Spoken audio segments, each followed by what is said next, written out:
Hey Daisy, welcome to being first in. And I think I'm a little early, so I'll just give everybody a few minutes to get started here.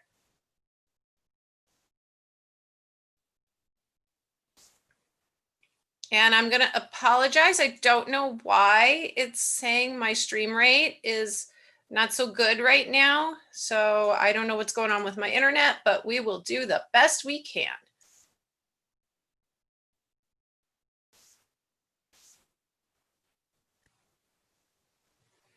So hopefully it picks up. All right, so I guess we'll get started. So welcome to CoCoVid, everyone.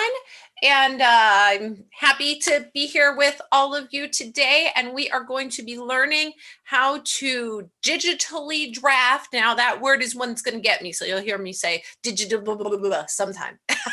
It always gets me somehow. All right, so we are going to be using Adobe Illustrator. I just want you to know that any kind of vector software, there is free software out there that works great for this. So if you don't have Adobe Illustrator, don't worry. This is done in vector tools. Now let me talk about why I have chosen Adobe Illustrator as my preferred editor. I actually come from a bit of a graphics arts background, and I've been using Adobe Illustrator since like way back in the day. So when I tried learning CAD software, I got really angry and frustrated and thought there's got to be a way for me to do this in Adobe Illustrator. And thank you for the compliments. So I kind of started Googling around and realized a lot of fashion designers use Adobe Illustrator to do all sorts of different work in. So I thought, what if I could do that too? And so we are going to be working with scale rulers. So scale rulers, and I appear to not have my book with me. Scale rulers are a kind of system that was used in the 1800s, 1900s. People started patenting these systems where you didn't have to do a lot of math. Not everyone could accomplish the math, and honestly, pattern mathing can be kind of difficult and weird. And there's all these things like ease and all this stuff built in. So what happened was when people started working more at home and things got out of, the whole tailoring thing, and we started having like, things where we want to make our own patterns. So this is kind of the precursor to patterning. We have these books which give us, they'll say scales. And so you select a scale ruler. And so what they have is all these different rulers that are available. I actually digitize them and have them on my website. So we're going to use my scale rulers today. And so I have them where you can print them out, and you can do the same exact thing using paper and pencil. I just like to do it this way because if I mess up, I delete a file and I start over. When I mess up on paper, I've got a whole bunch of paper to deal with. All right, so yeah, this is really cool. Scale rulers make it where there's pretty much no mathing involved. So the first thing I'm going to do is go into Zoom here and share my screen. Screen one. All right, so I think you guys are seeing my screen. So the first thing I'm going to do is show you my finished pattern. So a few things to note about Adobe Illustrator before we get started. Oh, I'm going to mute that in case, because sometimes that likes to give me trouble. Mute those speakers. All right. There we go. And yes, all you Florida folk and everybody affected by the hurricane, so much prayers, good vibes, all the things going to you guys. I know this is a really hard time of year, and COVID makes this even worse. So all of the good vibes heading your way. All right, so let's get into our pattern drafting here. So this is a finished one, and we're going to go from zero. We're going to start all over again, and I just wanted to show you guys what a finished one looks like. So this has our seam lines in it. We have drafted our cutting lines with seam allowances. We've put words on it. We've done all the things. These are the scale rulers. And so we are going to select those here in just a minute. And what we're going to do here is make a corset cover. So a few things about Illustrator, actually, before I got distracted. I'm going to be using several different tools, and I'm just going to show them to you here. My favorite and most important things. One is we need the layers window. So if any of these are missing when you open up Illustrator, and if you come up here and see, there's all these different workspaces, And somehow, some way, I get it all perfect, and then there's an update, and then the workspace is all crazy. So once you get a workspace you like, you know, make it, go up here and say new workspace, and that will actually let you make a workspace that you can save. So when you get everything all nice and pretty the way you want it, where it is. So what we are going to need here is the things, our window. So window, and this is where we find all the stuff. So we're going to need layers. We're going to need our info panel. We're going to need the align tools. And then we're going to need some tools from the left here, and maybe our text tools, or we can just take defaults. So these are kind of our most important things that we need. Also our transform bit that's over here. So those are the basics. Now Alt, if you hold Alt, and there's some sort of key on the Mac that does this, and I am not a Mac user, so I'm just going to say right up front, I'm going to tell you all the Windows keystrokes. I know that people who do Mac stuff, they know the difference, different keys to press. So hold Alt and scroll your mouse wheel, and we can zoom in or out based on where our cursor is. That's going to be really, really helpful here. Hold Space key and then drag, and that's going to let you move around your artboard. Now, if you haven't used Illustrator, your artboard is just the place where it's white, where you can put stuff that'll get printed out or saved or whatever. So that's there. So we've got that up in here. We're going to need the selection tool. So we press a V, switches us to selection tool. A, which we're going to also need, is the direct select tool. I also call it the point select tool because it selects a point. I don't know why they call it direct selection. I would call it point selection tool. We need a rectangle tool. We're also going to use this artboard tool, and we are going to use our pen tool over here. And if you press and hold, you'll see there's other stuff. So we're going to also be using the anchor point tool. And I know all my keystrokes, so I'm going to go ahead and use a lot of keystrokes in here. You know, it takes a little longer if you go over here and do it, but once you memorize your keystrokes, you're going to get so fast. Oops, I clicked, just so you know. Backspace, we remove one. So I'm going to press V so I don't do any more other drama. And I'm going to show you a PDF of what we're doing here. So I have scanned this out of the Edwardian Modiste. The Edwardian Modiste is, I think, Frances Rimble, and the last name may not be 100% correct because I always get her last name wrong. But she scanned and sort of updated a whole bunch of these patterns from the American cutting system. And so what that is they had a magazine, and then they had a patented system. They have these rulers. So as always, proprietary everything, right? Like then the Edwardians, they love proprietary stuff. So that's what this is. So all I did was scan this, cleaned up the page a little, and now we have, this is it. This is the whole pattern. And that's going to make us this cute little corset waist there.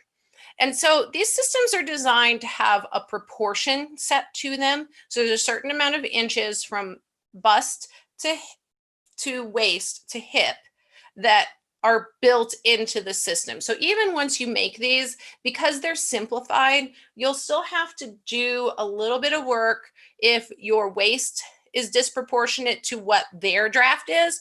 But hey, if you buy a pattern that's sized, you still have to do a work if your waist is disproportioned to what the pattern was drafted for. But the good news is we're going to be able to measure all of these lines before we actually do anything on paper, so we can figure that out and figure out how we can grade it right there in our file. So it says here, to draft and make, we need to select a bust and length of waist scales for the waist and peplum.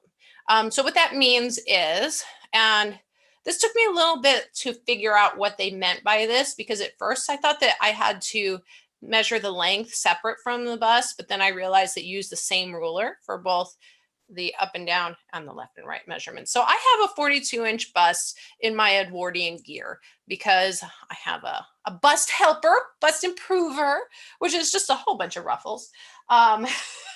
So I have my bust improver, and so I've measured myself loosely because, you know, improvements. And this is a drapey kind of thing anyway, is 42. So we'll go with there.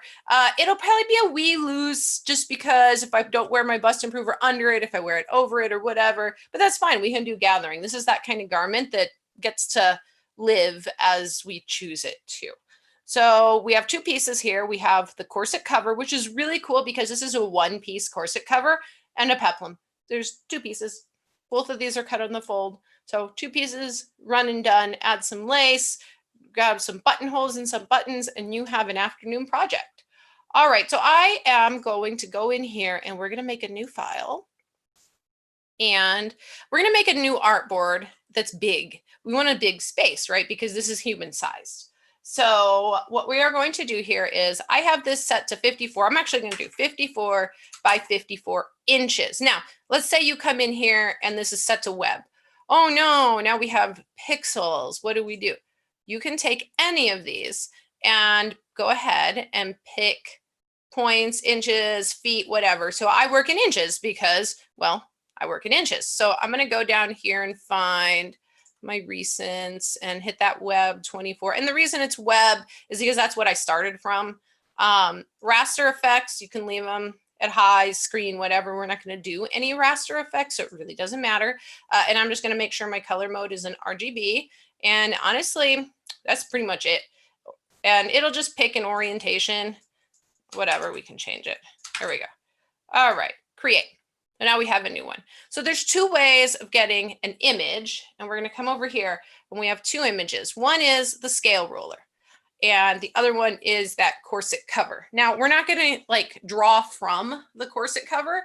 What we're actually going to be doing is just using it as a guide before we actually do the drawing. So there's two ways we can do this, and I'll show you one way and another. So we can take this and we can drag and drop this in here. Boom, we have this.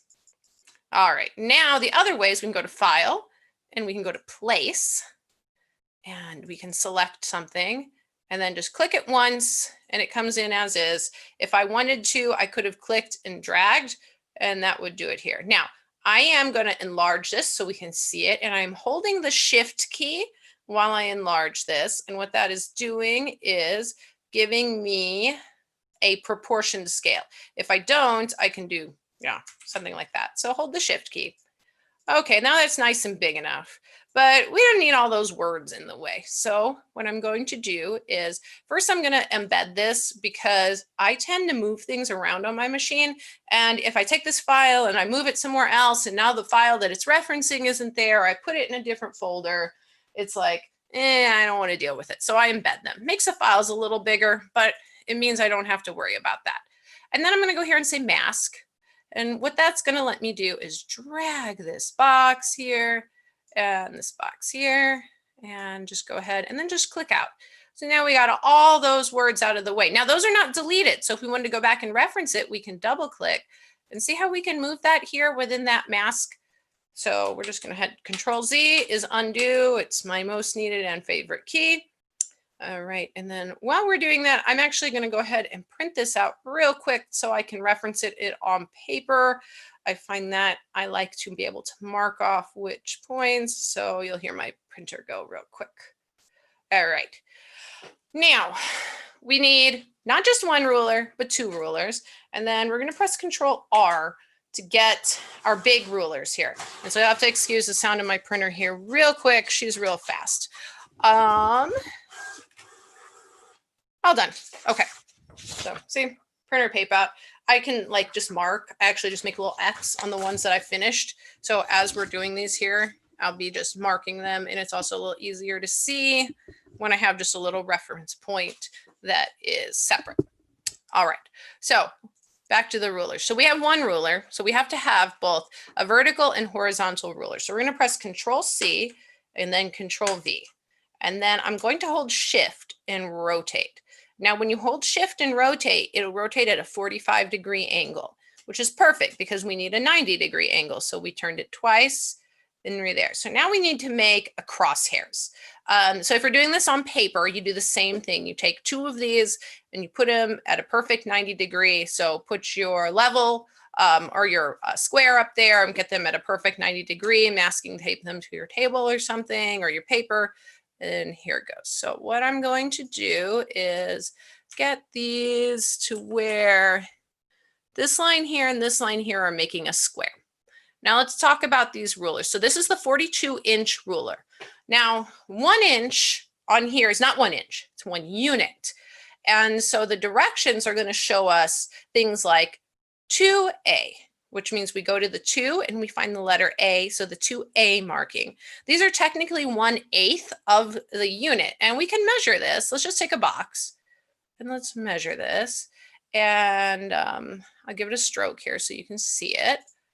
And what we can see here up at the top is that the length of this is 1.375 inches. So in this scale, 1 inch is 1.3, 1 unit is 1.375 inches. Now, when we go into the really small rulers, like the 18 and the 17 and the 20, 1 unit is less than 1 inch. So each one progressively gets bigger. And so that's how come we don't need a different draft for each size.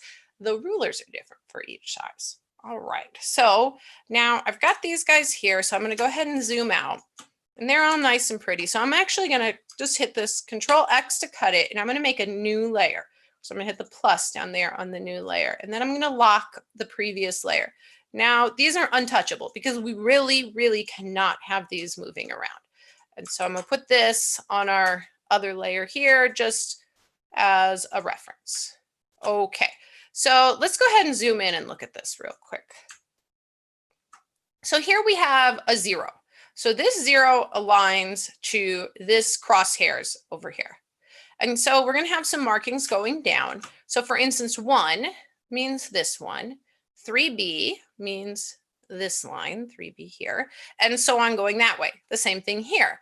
4C is up here.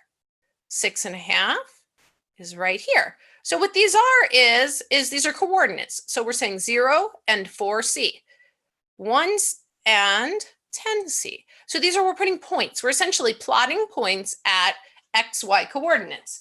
But instead of having XY coordinates as inches, they are these other units. All right, so the first thing that I do is I don't use the pen tool to scrap out the points because I found that I get messed up. So what I'm gonna do is I'm gonna make a rectangle first. And sometimes you make your rectangle depending on what you've done before and it doesn't have any stroke. And the stroke is the line weight. So I'm going to go ahead and make this 2 and I'm going to make this a color that we can all see, like orange. There we go. Clicked too many times. All right, V. All right, so now what we want to do here is just make sure that's in front of the other one. Where did it go? Why is that not orange? I thought I made that orange. Nope, I did not. Somehow I clicked. My Zoom bar comes up there whenever you guys can't see that. All right, so I am going to use my arrow keys and refine this. Now, sometimes your arrow keys don't refine quite well enough because you'll see, look, it's too much, it's too little, too much, too little. So up here, there's this magnet. And that is aligning the art to the pixel grid. So unclick that magnet. And now we can kind of work just a little different. So I'm gonna turn that magnet back on. And if anybody has any questions or I'm going too fast, just let me know. Okay, so that's on. So I'm gonna zoom out here. So we know that the widest point of this pattern is at 20. So what we're going to do is go here to our rectangle and we are going to take this to 20. And I'm usually pretty good at getting this without zooming in. If you're not, you can zoom in. And the longest part of this is 24. So let's go ahead and take this down. Now see, I need to zoom in a little. And I'm going to do this, but I'm going to really carefully do this. Well, maybe because my mouse is being weird. All right. And sometimes I hate this because it's like,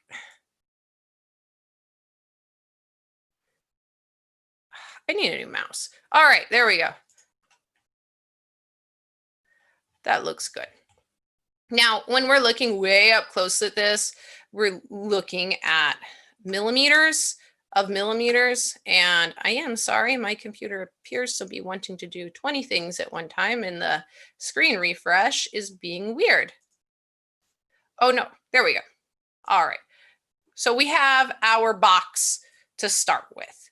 Now we're going to use guides. If you haven't used guides, you just go on to one of these spaces and you press and hold and pull down, and press and hold and pull over. And so these are guides. Guides are not, they don't print, they don't do anything but help you to do alignments in the software.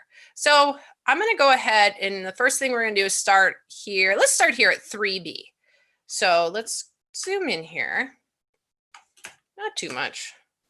And we're going to click on our rectangle, and I'm going to press the P, and I'm going to put a point here. Oop, that did not go.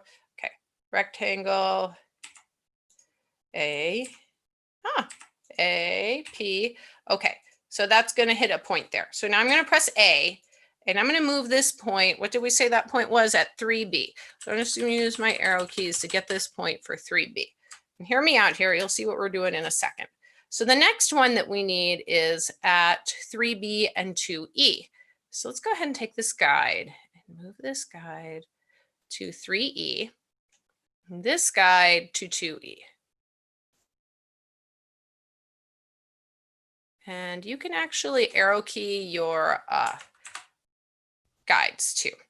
Now, if you make a guide and now you can't click it, so right click, and there's a menu here that comes up that shows hide rulers, show grid, hide guides, lock guides. So if your guides are locked, no matter what I do, I can't move them. I can put them there, but I can't move them. So it'll move to unlock guides. So just click unlock guides.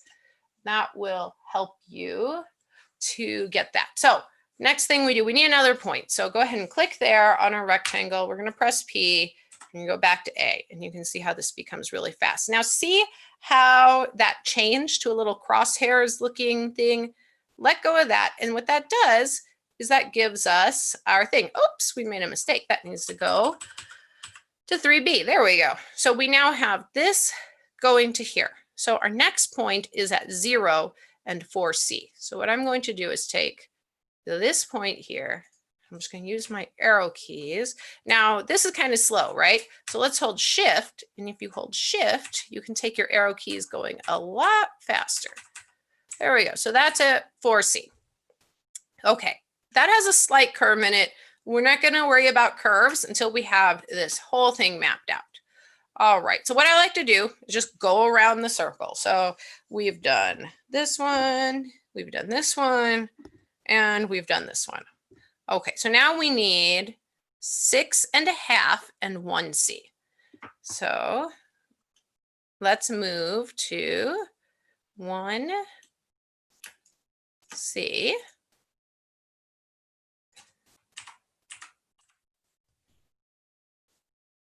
And 6.5.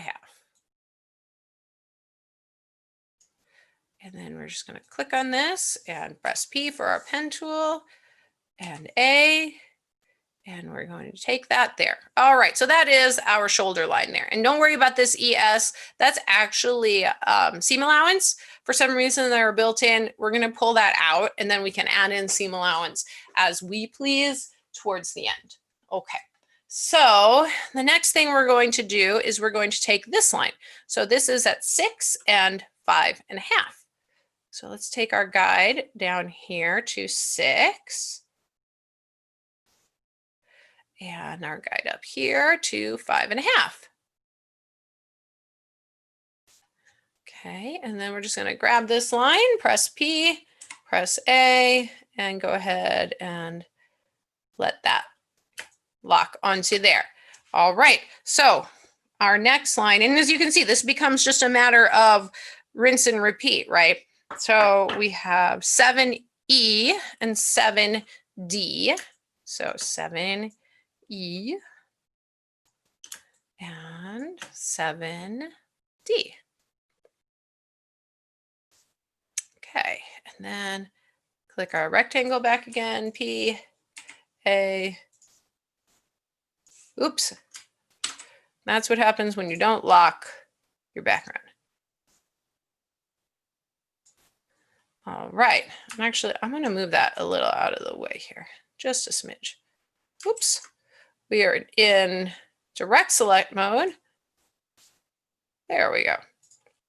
Now our next line is at 9.5 and 6F.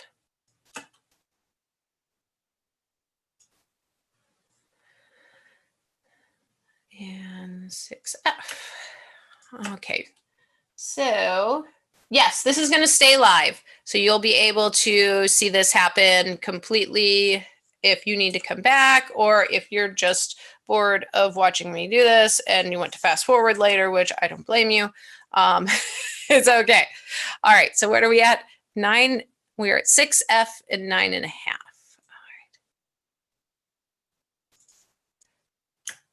A lot of this pattern work is, it just takes a while, you know, just one of those things. All right, so this is the next part. So you can see we're building this is the armhole, the arm ski, right? So next is at 10, C, and 1. Make this up to 1 and 10. It does not want to go. There we go, 10C. All right, and this here. Come on, mousy. There we go. All right, and like I said, we'll do those curves here in just a minute. This is not too bad. All right, so the next one is at 12E and 1C.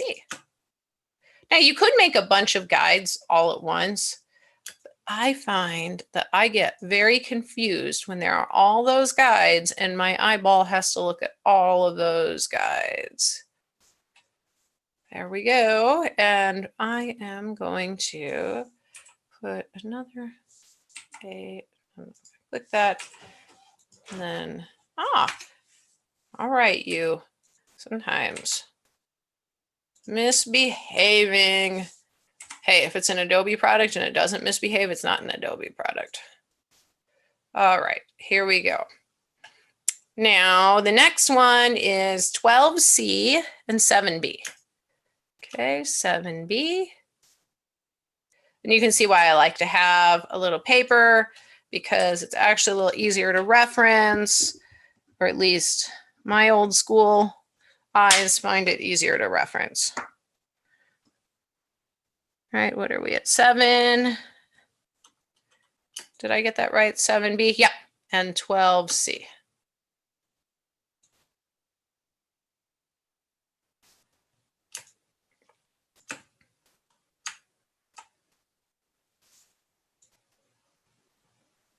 There we go. And then this point is at 20, which we already know that point is at 20, which is cool, but we'll go ahead and move that anyway. At 20, so you can see that point is at 20, and 12E. We are almost gone all around here. And what I'll probably do is not, well, yeah, I'll make the peplum with you guys. It doesn't take very long. If we run short, we'll skip the peplum. All right, and then hit A, grab this line, there we go. And there. All right, so you can see this really starting to come together. Now, our next one is at 13F and 24. So let's go ahead and put an extra mark here. Now, see how that's a star there? That's what's going wrong. When I see that, it should say plus. Somehow, I have not selected. It has selected the item behind instead of that one. What I'm gonna do, it's being a real pain. I'm gonna put this here. A, P, there we go. And let's just put a few more points here. Okay, and when I double clicked it like that, that was something called isolation mode. So if you're not familiar with that, that's actually what's happening here. That takes me so that I can edit just that one object all alone on its very own lonesome. So what are we at? We need 24 and 13F.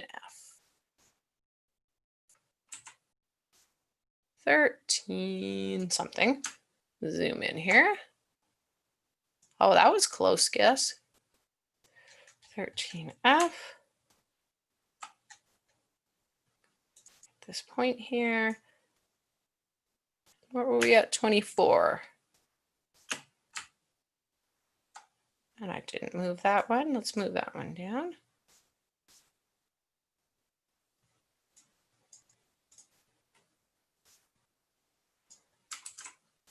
I'm just having a day with my mouse. There we go. All right, and so let's grab this, put that there. Okay, we are almost done all the way around. This is probably one of the fastest drafting methods that I've used. So now our next one is at 19 and 8C. So I am using Adobe Illustrator, but you can use any vector software or CAD software of your choosing. It would work the same way or similar. CAD software, though, I am not super familiar with. It is not something I have used. I know there's lots of people using some pretty cool CAD software out there. Why am I? There we go. 8C. And this is just one of many ways to do this. You know, sewing is one of those professions or pastimes or whatever we want to call it, where there is a whole lot that is just done by what suits you best.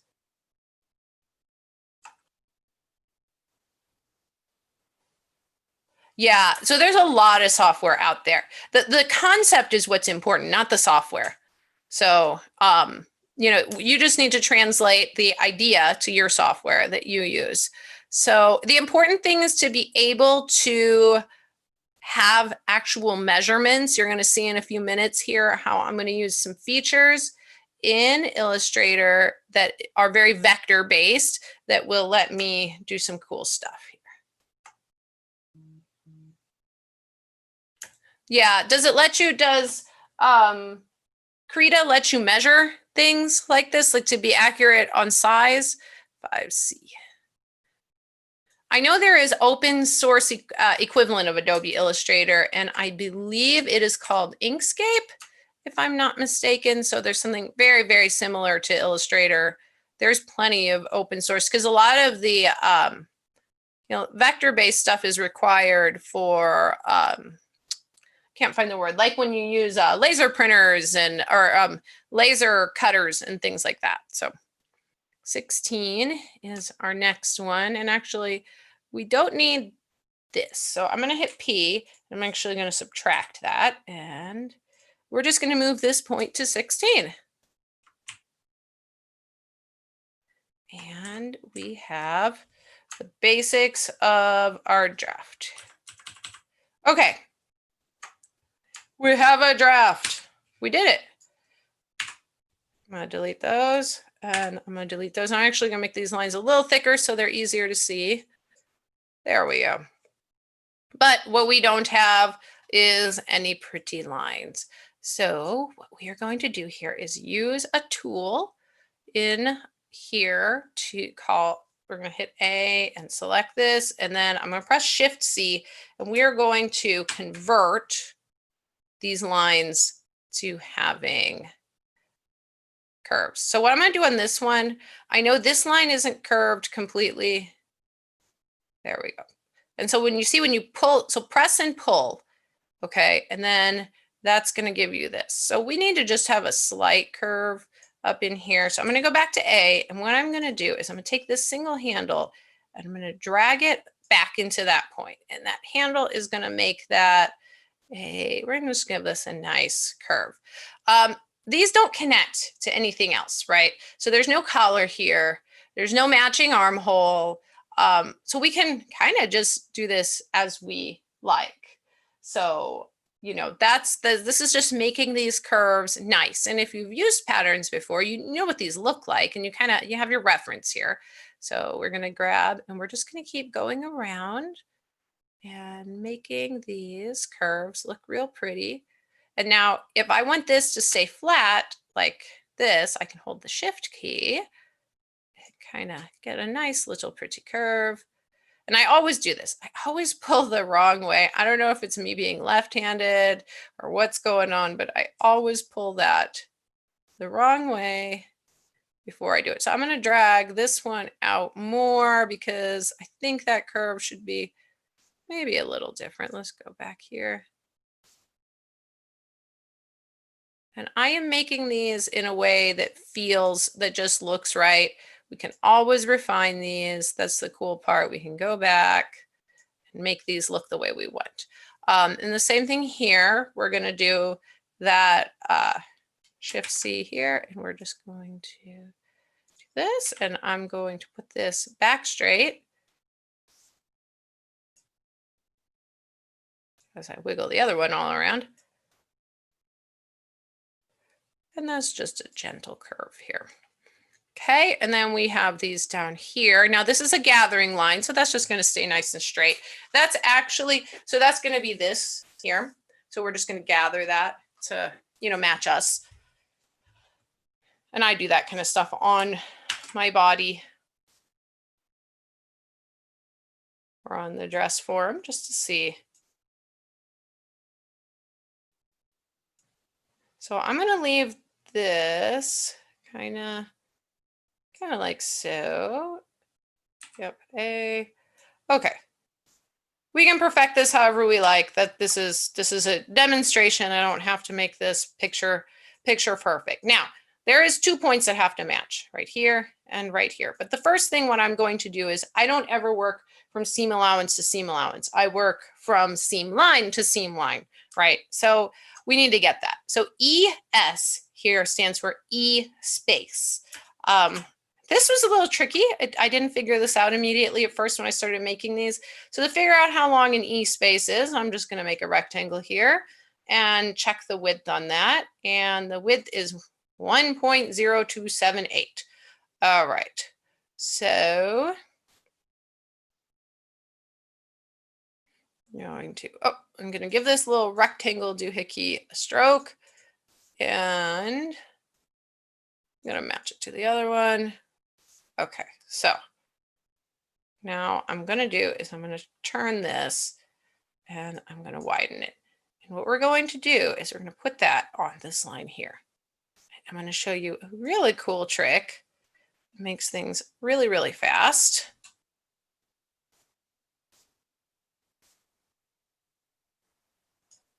Now, when you're working on this, I would say to make these lines a little thinner. Might have also helped to make this a different color. Let's do that. There we go. That looks pretty good. Okay, so I'm going to copy this one and I'm going to put it here. And we are going to turn this. Now I could have used offset path for this as well, but since I want to actually take just these parts off, I'm going to use this. And you can actually turn these by your, so up here in the transform, I can rotate these by typing. So if you need just a smidge, it is a little easier to rotate by typing than using your mouse. Okay, I'm not going to worry about getting that perfect right now because we are live. Okay, so here's what we're going to do. I'm going to zoom out here. I'm going to go here and I'm going to say object path, divide objects below. Now, check out what we just did here. We just cut it apart. We just cut off our seam allowance. That little extra business there is because of the thick lines. I usually do this with a 1-point line, but that would be very difficult to see. Object path, divide objects below, seam allowance has been cut off. Now we have our, yes, Control R is universal in Adobe software to get the rulers on. So here they are, Control R, Control R. You can also, I believe, you can say view. There's a view for it too. I just press Control R. So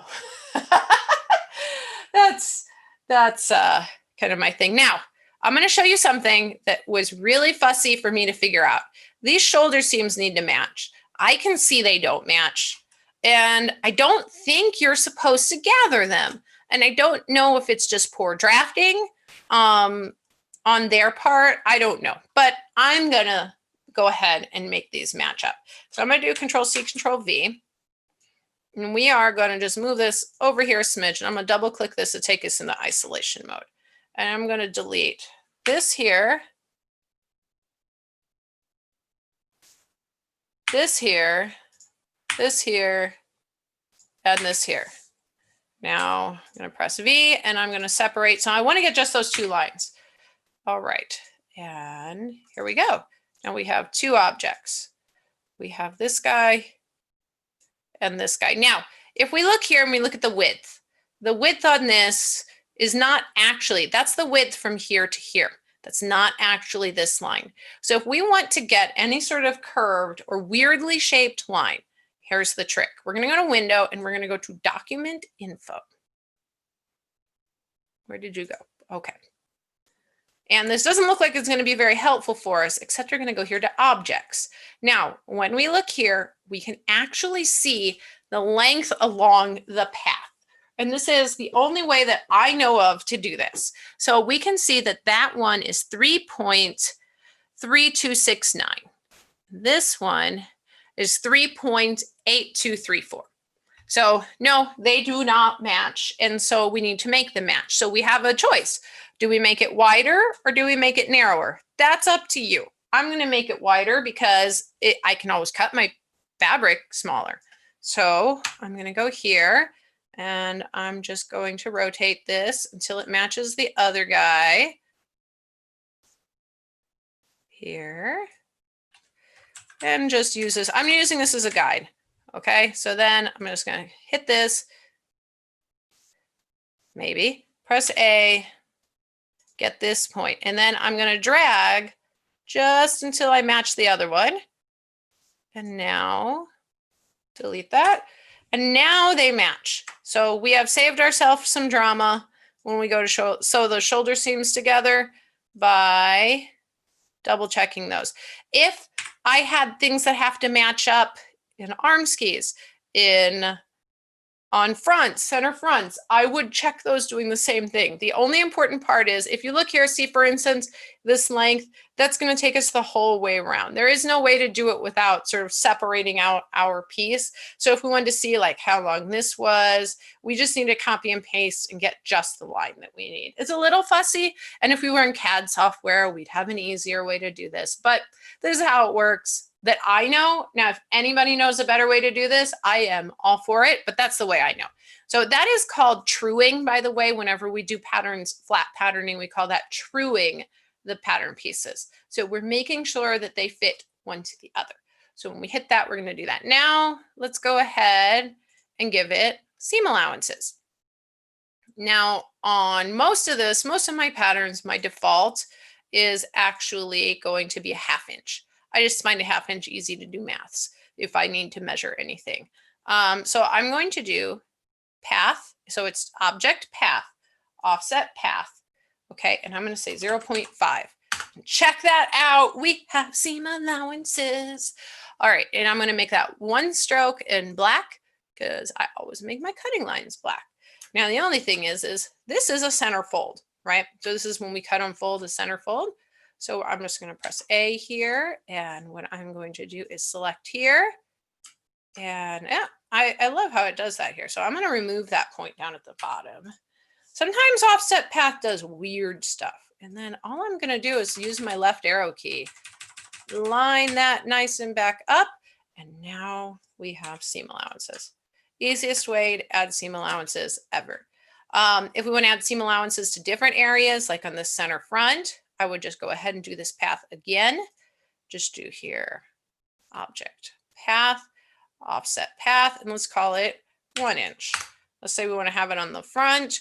Then what I'll do is come in here, go in isolation mode, press A, and I'm going to shift and grab both of these objects. And I'm just going to pull this. Now what I'm going to do is make sure that that shape, that line, that red line that is my new shape is moving and is along the other one. Now I have pulled that out. All right, and then I can remove this offset path, and now we have 1 inch on the front where the buttons go and a 1/2 inch all around the rest, and no seam allowance on our fold.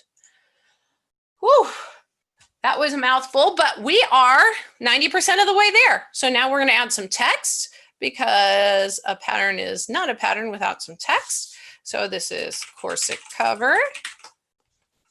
Let's go ahead and zoom in a little and shift hold, make that a lot bigger.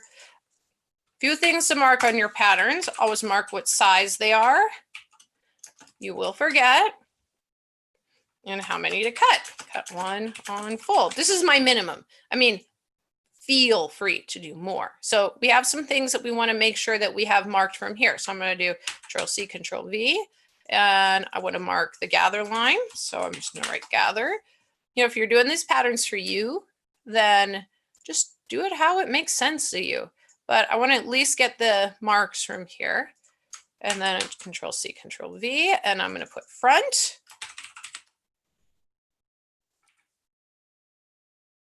And I pressed the escape key, by the way, that time to get out of my type tool. Okay, Control-C, Control-V, and I am going to do waist. Line. Line. All right. And I'm just going to put that there and C, Control-V. And then I'm going to say C-B for center back and fold.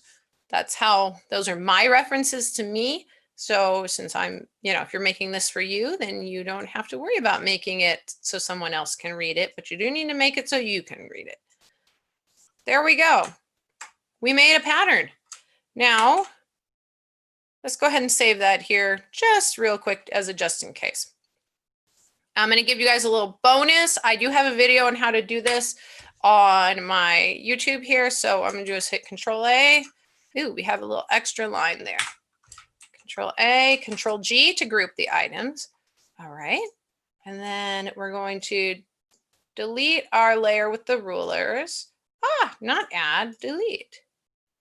Yes. And I'm just going to go ahead and move this up here. And I'm going to hit that artboard tool, and I'm going to make my artboard small.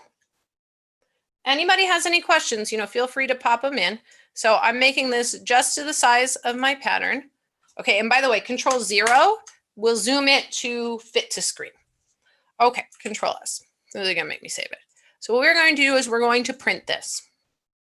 Oh no, it doesn't fit on my paper. All right, instead of printing it to my printer, and we could just do poster printing. Yeah, we could.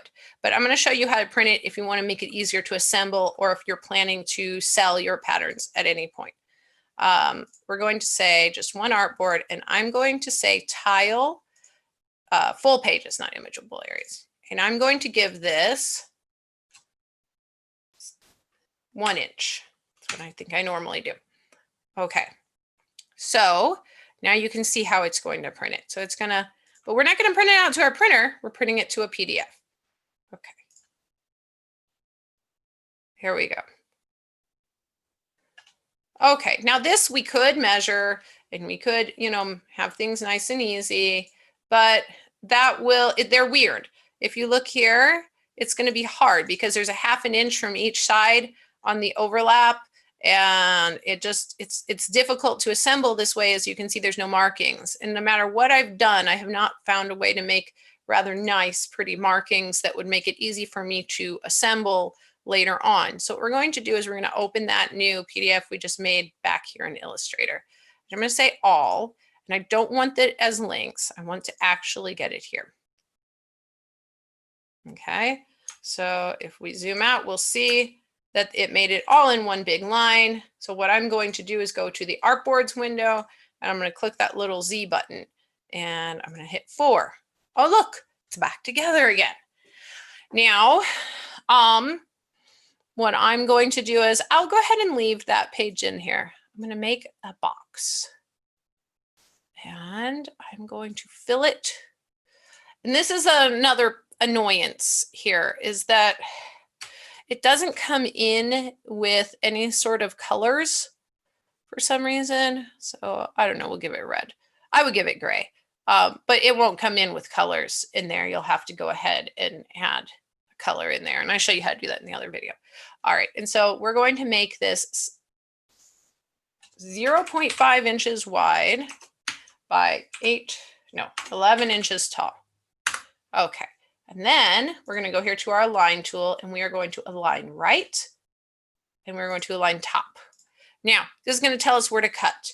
So we can hit Control C and then click in this page, Control Shift V, Control Shift V, Control Shift V. And we're just going to do this on all of these pages. Okay, that's all the ones that need the right. Now, these inner pages need a left too. So Control C, Control V, put that back up here, and left and top, Control C, Control Shift V, and we're putting those on here. And if you buy any of my PDF patterns, they'll have a little gray bar, and that's how you assemble them. And then now we can go ahead and sit here, click Control C, Control V, and we're going to rotate this 90 degrees. And we are going to make this, come on, my screen sharing from Zoom keeps coming down and blocking my view here. 8.5, and then we're going to put this here, and we're going to left align, bottom align. Okay. Oh, we were in that one. So Control C. You have to click in each one every time. And so what this does is gives you a way to easily align all of these, so you can cut these off all nice and easy. And like I said, I usually make them a nice light gray, just a little something to see. You could even make them a single line, like you can make them a line outline. It really is your choice. It's just, oh, apparently we were there. Control C. This is it. And then we have something that we can send to the printer that we drafted completely on our computer. And we can check our sizes, and we can check all of the things.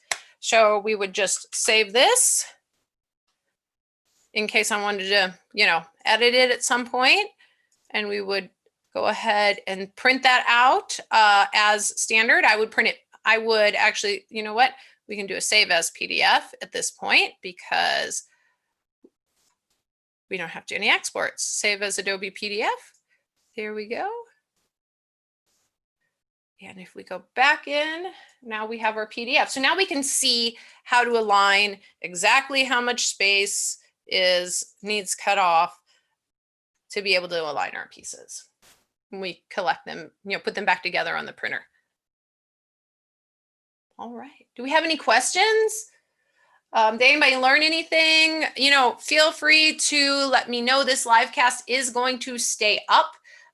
So, and there's I actually have a much longer and, detailed 2 setups kind of showing you how to do the scale rulers. I have the scale rulers available. Yeah, see, I get some too that like they don't have it, so it's really hard to align. Super easy to do it this way. So I'm just going to take you guys and show you my website. So if you want to reach me, I am at cosplaysewing.com.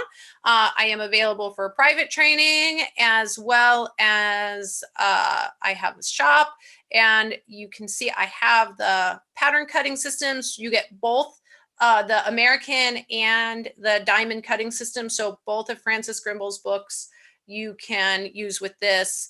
And then I also have my project planning guide, which I'm going to be talking a ton about project planning tomorrow at 1 o'clock Central. So if you want to come back here and do that, and if you're watching this later, then you can ask questions in the comments below. All right, so thank you so much. Oh, I almost forgot, everybody. We need our badge. Here we go.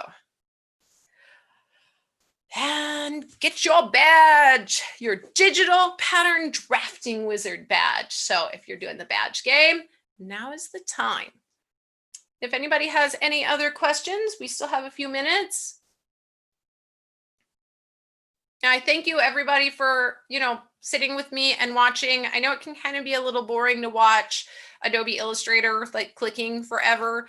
But it's really important that you can see how you can draft digitally, because it really enables you to do a lot before you put something on a piece of paper or on a piece of fabric. Yeah, see, I said in the beginning, CAD kind of drove me nuts because I've never used CAD, and CAD works different than vector software. And so I've been using Adobe Illustrator since like forever for my day job. And so to me, it was just like, how can I hack Adobe Illustrator to do this work for me? That was really the kind of the thing behind this. And once I figured out how to hack it, I was like, I have to share this because it wasn't nearly as hard as I thought it was. And if you're using standard pattern drafts too, you can use the same idea. If you're supposed to go from here to here 6 inches, then you can use in that case, you can actually and I'll do some demos on that another time too. You can actually just type in your coordinates into your Adobe Illustrator, which makes it nice. But yeah, and remember guys, any program that can do vector or Photoshop type programs, there's free software out there. Like I said, I think Inkscape. I think there was one mentioned in the comments. I forgot which one it was, but yeah, there's tons of stuff out there. So it doesn't have to be expensive Adobe Illustrator. It's just, that's what I use. So, feel free to put in your tips or what you use in the comments as well, so others can see them. All right. Well, I guess if no one has any other questions, then we can go ahead and let you on to your next video. And thank you for watching. And I hope you come back and see me tomorrow and check out my channel and my website and cool stuff. Awesome. Thank you. Bye.